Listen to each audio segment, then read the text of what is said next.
RMC, le beurre et l'argent du beurre.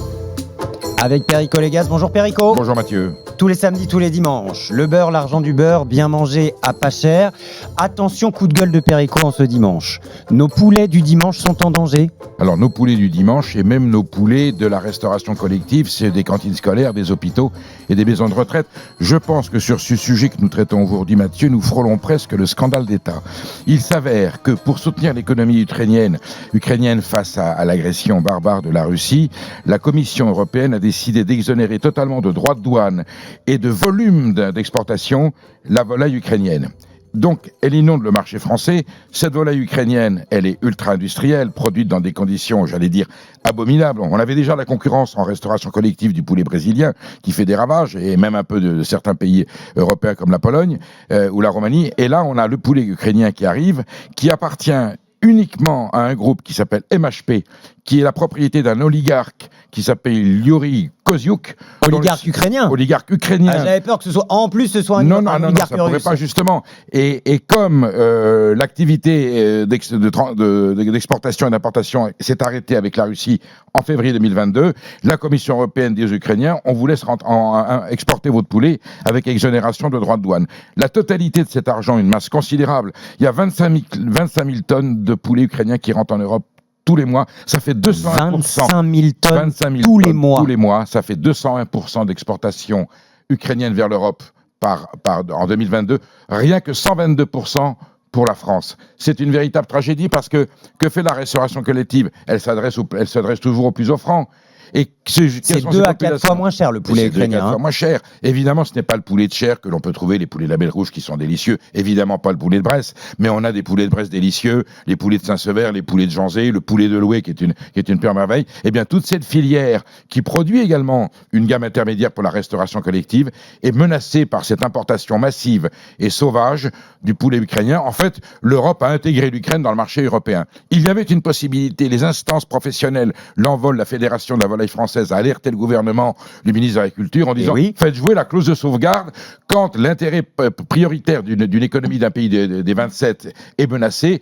Le gouvernement peut dire je joue la clause de sauvegarde que Bruxelles accorde systématiquement. Et là, le gouvernement français n'a pas voulu faire jouer la clause de sauvegarde. Donc, pas un centime ne va dans la poche du peuple ukrainien, de l'économie ukrainienne. Ça va sur un compte à Chypre pour enrichir un oligarque ukrainien.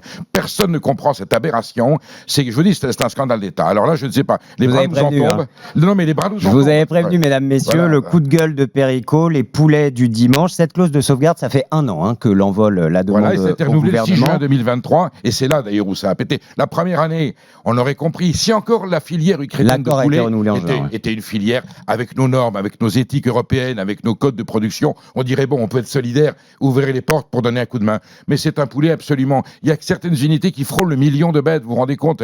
Là, L214 est dépassé. On est dans l'abomination totale. Et ce sont ces poulets-là qu'on va donner à nos enfants, à nos vieux et à nos malades, au détriment du poulet français. C'est totalement inacceptable. Je vous dis, c'est un scandale politique. Donc il y a l'argent du beurre pour eux, et le beurre, il n'est pas pour nous. Alors on n'a même pas le beurre et on n'a même pas l'argent du beurre. Benoît Drouin, éleveur de poulets à Rouet-en-Champagne, que je connais bien dans la Sarthe. Bonjour Benoît Drouin.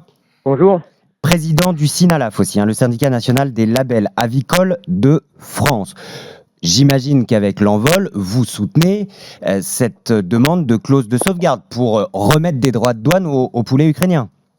Exactement, en fait, il faut absolument que les règles du jeu soient les mêmes pour tout le monde et rétablir ces droits de douane en fait, qui permettent d'équilibrer un marché et nous permettent, nous, de continuer à vendre nos volailles Label Rouge et bio.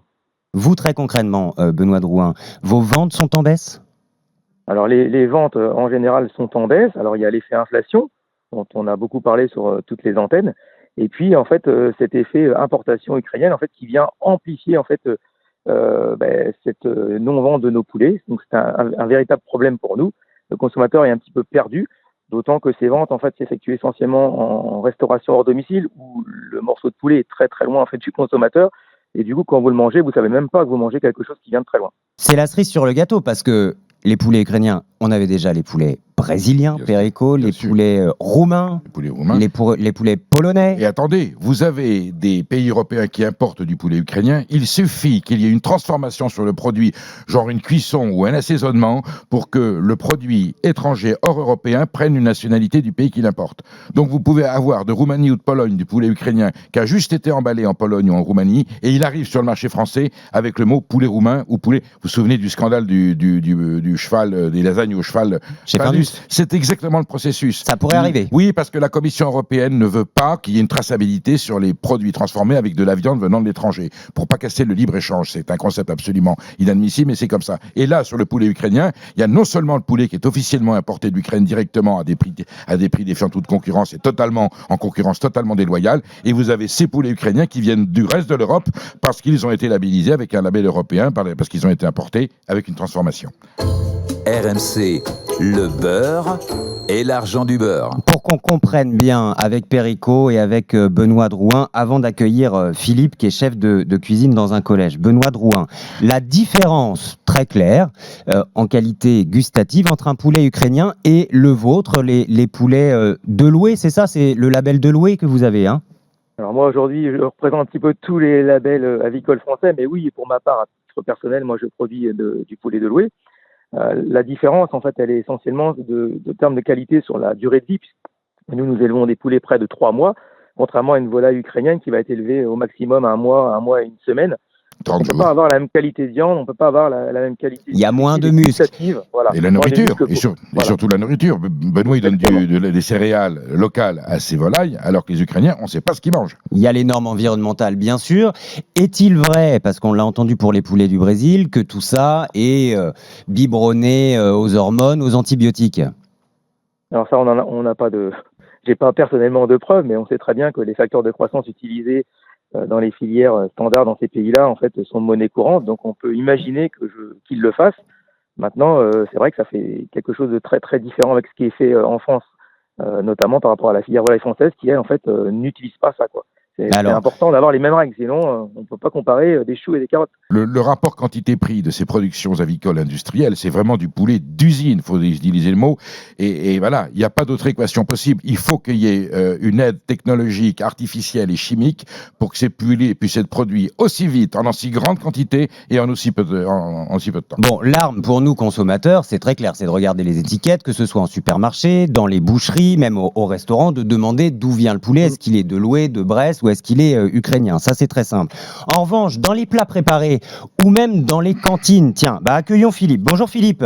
Bonjour Perico et Rémi.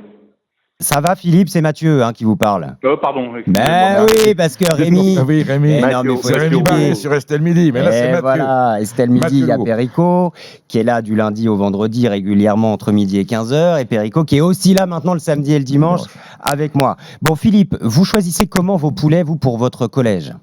Alors c'est pas compliqué. Moi, il existe une plateforme qui s'appelle AgriLocal. Donc c'est une plateforme où je lance une consultation des produits dont j'ai besoin. Donc quand je veux du filet de poulet, je mets du filet de poulet. Il y a des fournisseurs qui se sont inscrits sur cette plateforme. Ils répondent à la consultation que j'ai demandée et en fonction de ce qu'ils ont répondu, je choisis le fournisseur que je souhaite. Et donc vous savez que si le poulet c'est... ukrainien ne viendra jamais dans ma cantine. D'accord. Donc ça, pour vous, c'est un moyen très simple de le savoir et de se battre contre ces importations ukrainiennes Philippe, ou brésiliennes. là où vous êtes un exemple et un peu héroïque et méritant, c'est que il y a la question de prix, mais même si c'est moins cher, vous garderez un minimum de qualité, un poulet d'origine européenne ou française, même si vous payez un peu plus cher, vous avez conscience que pour les enfants à qui c'est destiné, ou les personnes âgées ou les malades, c'est essentiel qu'il y ait un minimum de qualité dans la viande. La question, c'est est-ce que vous y arrivez, Philippe? Vous avez combien de coûts de revient pour un repas? Alors moi, je dois avoir un 85 à 90, à peu près dans ces eaux-là. Et j'y arrive pour la bonne et simple raison que je fais beaucoup de choses maison, tous mes desserts, toutes mes entrées, et je travaille quasi qu'en légumes frais. Et pour donner, Perico connaît très bien, moi je travaille en steak haché avec un petit producteur qui est à 30 km de chez moi. Je travaille avec de la viande qui s'appelle de l'angus. Très bien. Du local. Voilà. Du local, et il faut privilégier le local, mais par contre la seule solution c'est de faire du fait maison. Alors le local, vous dans l'Ain, vous arrivez à acheter de la volaille de Bresse? Alors, c'est un paradoxe quand même, parce que en étant dans le département de l'Ain, pays de la volaille de Bresse, on n'arrive pas à avoir la volaille de l'Ain. Non, c'est pas possible à ce prix-là. Non, mais je suis d'accord. Et Là, là, faut- c'est impossible. on ne demande pas de miracle. Et voilà. Et à savoir que la volaille de l'Ain n'existe pas en découpe, elle existe entière. Benoît Drouin, est-ce que vous, de votre côté, je ne parle pas au niveau du syndicat, hein, parce que effectivement vous représentez tous les volaillers, vous, en tant que producteur, vous vendez effectivement à des collèges comme Philippe, aux grandes surfaces, aux restaurateurs, aux bouchers? Bah, heureusement, j'allais dire heureusement qu'on a ces débouchés-là. Notre principal débouché, certes, reste la grande et la moyenne surface. Donc le poulet de Avec chair. le poulet hein, du dit, dimanche, voilà. comme parlait Perico, et sa découpe. Mais effectivement, nous vendons aussi pour des collectivités, puisque nous avons la chance de pouvoir découper les poulets, de pouvoir faire du piéçage, du grammage fixe, pour que les portions des enfants soient les mêmes, etc. Donc oui, effectivement, nous avons cette chance de pouvoir vendre en collectivité. Et c'est même là où le poulet un bon ukrainien, débouché. Benoît, et c'est là où le poulet ukrainien est en concurrence déloyale sur ce marché de la restauration Bah, collective. Ils arrivent à des prix défiant toute concurrence. Si la seule entrée de l'économe de la cuisine, c'est le prix, effectivement, il ne choisira absolument pas une volaille française. Alors, Le poulet ukrainien atterrira dans les assiettes des enfants le jour où on continuera à mettre les établissements en DSP, donc délégation de service public. Voilà. Et là, les établissements sont livrés par des sociétés de restauration collective qui se foutent totalement de la qualité de ce qui se livre aux gamins. 122% d'augmentation sur l'année 2022 de poulet ukrainien en France. Vous vous rendez compte ce que ça signifie? Où est-ce qu'il va? Dans quelles assiettes on le retrouve? Justement, celles où il faut faire attention, les enfants, les malades et les vieux. alors, encore une fois, quand nous, on veut acheter un bon poulet du dimanche, on va terminer par ça, Perico. Aujourd'hui, en septembre 2023, il coûte quoi? Entre 15 et 20 euros pour avoir un bon poulet? C'est ça, les kilos, et on peut avoir. Et vous avez des promotions, vous avez dans les grandes surfaces des promotions sur le poulet de loué. C'est un poulet fermier, c'est un poulet élevé au grain, c'est le poulet du dimanche. Mathieu, je vous propose Y a qu'on rien de fasse plus un jour simple. une émission sur le poulet, comment le bien choisir, comment le préparer. Mais surtout, voilà, restez sur des poulets français, y compris en moyenne gamme. Il y a une offre absolument spectaculaire.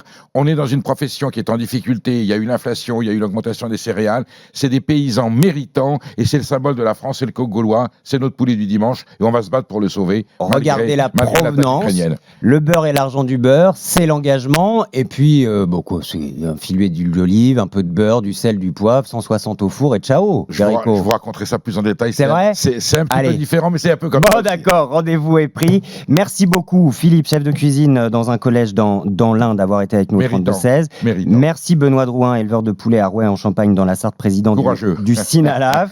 Perico, merci pour le beurre et l'argent du beurre le samedi, le dimanche dans la matinale week-end. Et puis on vous retrouve dès demain lundi chez Estelle. Chez Estelle Midi, voilà, pour décrypter l'actualité. Voilà. C'est sur RMC, bien sûr.